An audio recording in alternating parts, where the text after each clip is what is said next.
just heard for a few seconds there as the engine was coming to life was probably that of the timing chain striking the inside of the left valve cover.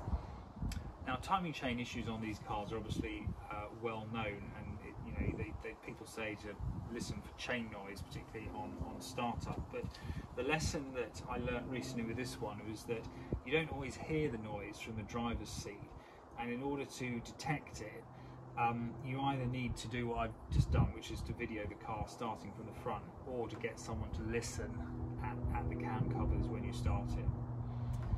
Now, what alerted me to this on this car was that I was under the impression that chain was quiet, just normal starting, normal driving, I couldn't hear it. But when I took the cam covers off to change the seals a little while ago, I noticed there were some quite clear grooves on the inside of the left cam cover, which I'll show you in the following clip.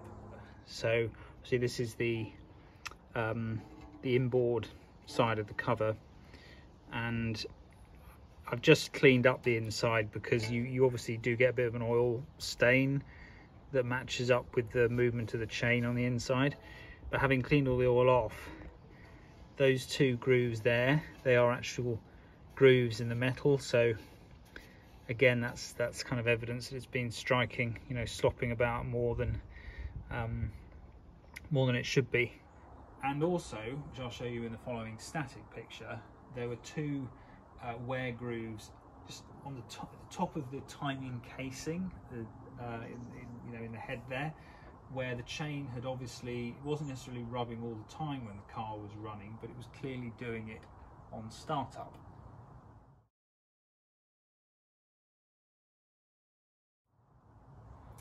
So that was a lesson there as to how to listen for timing chain slack.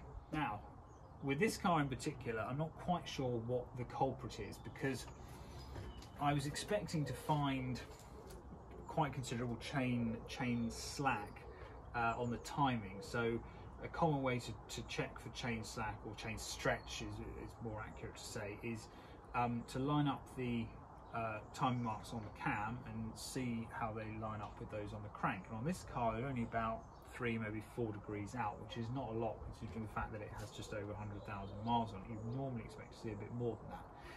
However, it's obviously making that noise, and the chain is obviously striking the inside of the casing. So my theory is that it's actually more the tensioner is letting go. And the other thing I discovered with this car is that depending on where I position the timing, the tension on the chain seems a bit inconsistent, which again is not something I completely understand. But what I'm going to do, and I will document the outcome of this in a future video, is to change the tensioner and possibly just the chain as well, because on this car, because it's an early car and it has metal guides, they don't necessarily need changing because they're metal, unlike the later plastic ones which disintegrate. So to just do the chain in of itself is actually not that big of a job, because all you do, most people do this on the right cam sprocket, they cut the old chain open, attach the new chain to the end of it, rotate it all the way through the engine so it sucks the new chain in and spits the old chain out, and then they attach the new chain back together again, and that's done. So I almost might as well do that anyway, just so I can say it's been done. However, my assumption is that it is actually the tensioner primarily at fault, and that's why that chain, despite not having stretched much timing wise, is still slopping on startup. Because it shouldn't do that. The tensioner should hold the tension on the chain enough such that it's not striking the valve covers when it starts. So anyway, I hope you found this video useful. Do like and subscribe. If you want to hear the outcome of how I get on with the chain and the tensioner, stand by, because I will be doing a video on that hopefully very shortly.